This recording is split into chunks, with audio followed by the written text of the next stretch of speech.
கிறிஸ்துவுக்குள் அன்பானவர்களே, இன்று கடவுள் நமக்கு தருகிற இறைவார்த்தை எபிரேயருக்கு எழுதிய திருமுகம் அதிகாரம் 13 இறைவார்த்தை 5.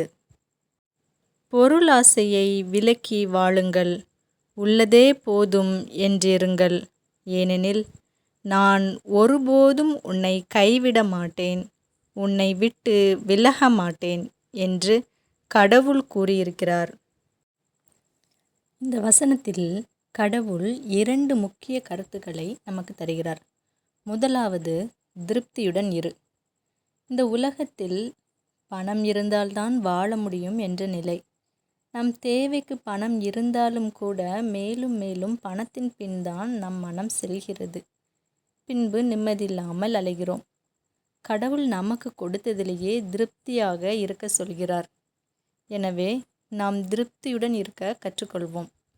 இரண்டாவது, நான் உன்னை கைவிட மாட்டேன் என்ற உறுதி தருகிறார்.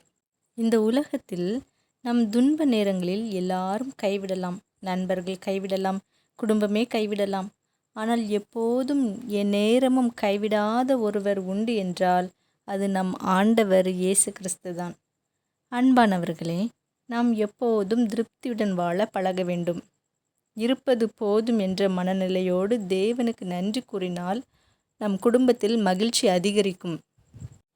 பணம், வேலை, சொத்து எல்லாமே மாறக்கூடியவை.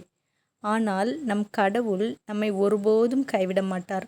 அவர் நமக்கு தருகிற பாதுகாப்பு நிலையானது. அன்பு பெற்றோர்களே, உங்கள் பிள்ளைகளுக்கும் பண ஆசை இல்லாமல் திருப்தியோடு வாழ கற்றுக் கொடுங்கள். திருப்தியுடன் வாழும் மனிதன்தான் ஆசீர்வாதத்தை அனுபவிப்பான். இந்த வார்த்தைகள் உங்களை தொட்டால் லைக் பண்ணுங்க, மற்றவர்களும் பயனடைய ஷேர் பண்ணுங்க. தினமும் இந்த வீடியோ உங்களுக்கு கிடைக்க சப்ஸ்கிரைப் பண்ணுங்க.